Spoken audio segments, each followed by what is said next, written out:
ബാർകോഴ കേസിൽ മന്ത്രി K M Mani കോഴ കൈപ്പറ്റിയതിന് തെളിവുണ്ടെന്ന് വിജിലൻസ് എസ് പി സുകേഷിന്റെ റിപ്പോർട്ട്. 15 പാലായിലെ സ്വകാര്യ വസതിയിൽ വെച്ചും 10 ലക്ഷം ഔദ്യോഗിക വസതിയിൽ വെച്ചും കൈപ്പറ്റിയത് ശാസ്ത്രീയ തെളിവുകളുടെ അടിസ്ഥാനത്തിൽ അത് റിപ്പോർട്ട് നൽകിയിട്ടുണ്ടെന്ന് അന്വേഷണ ഉദ്യോഗസ്ഥനായ സുകേശൻ തന്റെ റിപ്പോർട്ടിൽ വ്യക്തമാക്കുന്നു.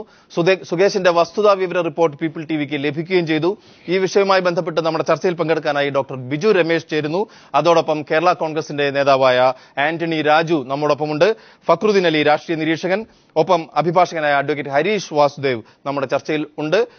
അതോടൊപ്പം തന്നെ കേരള കോൺഗ്രസ് PC ജോർജിന്റെ വിഭാഗത്തിൽപ്പെട്ട ശ്രീ ഭാസ്കര പിള്ളയും നമ്മോടൊപ്പം ചേരുന്നു. ശ്രീ ജോർജ് ജോസഫ് റിട്ടയർഡ് പോലീസ് സൂപ്രണ്ടിനെയും നമ്മൾ ഈ ചർച്ചയിൽ പ്രതീക്ഷിക്കുന്നുണ്ട്. ആദ്യം ശ്രീ ബിജു രമേശിലേക്ക് തന്നെ പോകാം. ശ്രീ ബിജു രമേശ്, ഇത് അതായത് കെ എം മാണിക്കെതിരെ ഒരുപാട് യുദ്ധങ്ങൾ, അതായത് നിയമപരമായും അല്ലെങ്കിൽ ജനങ്ങളുടെ ഇടയിലേക്കും താങ്കൾ അഴിമതി ആരോപണങ്ങൾ കൊണ്ടുവന്നിട്ടും അതൊന്നും ഒരു പരിധിവരെ ഫലവത്താവാതെ പോയ ഒരു സാഹചര്യത്തിലാണ് ഇപ്പോൾ പുതിയ വെളിപ്പെടുത്തലുകൾ വന്നിരിക്കുന്നത്. വസ്തുതാ വിവര റിപ്പോർട്ട് മറച്ചുവെച്ചിരിക്കുകയായിരുന്നു. കോടതി അത് ആവശ്യപ്പെട്ടിരിക്കുന്നു. ആ ആവശ്യപ്പെട്ട റിപ്പോർട്ട് നമുക്ക് ലഭിച്ചിരിക്കുന്നു.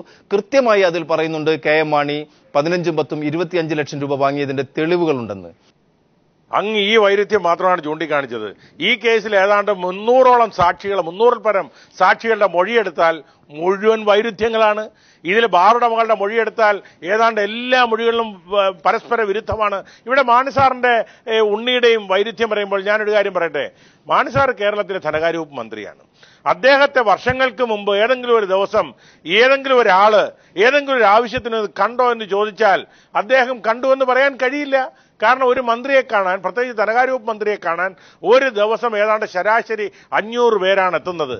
ഈ 500 പേരെയും കണ്ടവരെ ഓർത്തിരിക്കുക എന്ന് പറഞ്ഞു കഴിഞ്ഞാൽ ഇത്രാം തീയതി ഇന്നാരെ കണ്ടോ എന്ന് ചോദിച്ചു കഴിഞ്ഞാൽ അതെങ്ങനെയാ കെ എം മാണി സാറിന് അംഗീകരിക്കാൻ, ഒരു ധനകാര്യമന്ത്രിക്ക് ഒരിക്കലും അംഗീകരിക്കാൻ കഴിയില്ല. ആ ചോദ്യത്തിന് മുമ്പിൽ അങ്ങനെയല്ലാതെ ഒരു മറുപടി പറയാൻ കഴിയില്ല. ശ്രീ PC ജോർജ്, ക്ഷമിക്കണം, ശ്രീ ആന്റണി രാജു, ഞാൻ ചോദിക്കുന്നത്, അതായത് ഈ ശ്രീ ബിജു രമേശും അതുപോലെ തന്നെ ഇപ്പോൾ PC ജോർജ്, താങ്കളുടെ പാർട്ടിയിലെ പ്രമുഖ നേതാവായിരുന്നു, ചീഫ് വിപ്പായിരുന്നു, അദ്ദേഹം ഉൾപ്പെടെയുള്ളവർ നടത്തിക്കൊണ്ടിരിക്കുന്ന ഈ ഇത്തരം ആരോപണങ്ങൾ അല്ലെങ്കിൽ ഈ വിവരങ്ങൾ പുറത്തു വരുമ്പോൾ നിങ്ങൾക്ക് അത്തരം കാര്യങ്ങളിൽ കെ എം മാണി ഒരു പ്രധാന മന്ത്രിസ്ഥാനത്തിരിക്കുന്നു, പ്രത്യേകിച്ച് നിയമവകുപ്പ് കൈകാര്യം ചെയ്യുന്നു, ധനകാര്യ വകുപ്പാണ്. ഇവരുടെ പരാതി പ്രധാനമായും ഈ കേസെല്ലാം അട്ടിമറിക്കാൻ അധികാര സ്ഥാനത്തിരുന്നു കൊണ്ട് ഇടപെടുന്നു എന്നുള്ളതാണ്.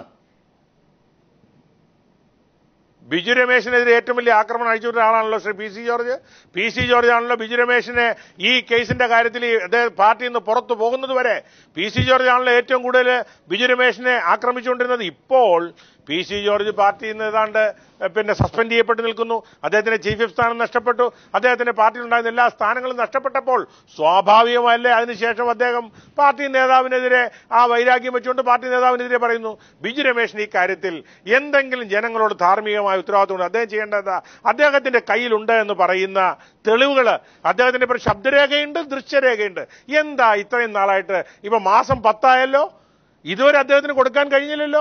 അപ്പൊ അദ്ദേഹത്തിന്റെ മൊഴിയും വിശ്വസിച്ചുകൊണ്ട് ഒരാൾക്കെതിരെ കേസെടുത്താൽ ആ ഉദ്യോഗസ്ഥന്മാർക്ക് നാളെ സർവീസിൽ നിന്ന് റിട്ടയർ ചെയ്താലും കോടതി വരാന്തയിൽ നിന്നല്ലേ പോയി നിൽക്കാൻ കഴിയുള്ളൂ. ശ്രീ ആന്റണി രാജു, ഒന്ന് ചോദിച്ചോട്ടെ, ഒരു ചോദ്യം കൂടി ഇതോട് ബന്ധപ്പെട്ട് ശ്രീ ബിജു രമേശിന്റെ മറുപടി നമുക്ക് പ്രതീക്ഷിക്കുന്നു. അതോടൊപ്പം തന്നെ താങ്കൾ എന്ത് കരുതുന്നു? ക്ലിഫ് ഹൗസിൽ ഏപ്രിൽ 2-ാം തീയതി ശ്രീ കെ എം മാണി ഇല്ലായിരുന്നു എന്നാണോ താങ്കൾക്കും കിട്ടിയിട്ടുള്ള വിവരം? അല്ലെങ്കിൽ ആ പറയുന്നതിലെ വൈരുദ്ധ്യത്തിൽ ഇപ്പോഴും ഉണ്ടാവുന്ന ഈ പ്രശ്നം പരിഹരിക്കാൻ താങ്കളുടെ ഭാഗത്തുനിന്ന് എന്താണ് പ്രതീക്ഷിക്കുന്നത്? കാരണം ഞങ്ങൾക്ക് കിട്ടിയ വിവരപ്രകാരം ശ്രീ കെ എം മാണി അവിടെ ഉണ്ടായിരുന്നു, അദ്ദേഹം ഔദ്യോഗിക വസതിയിൽ തന്നെ ഉണ്ടായിരുന്നു.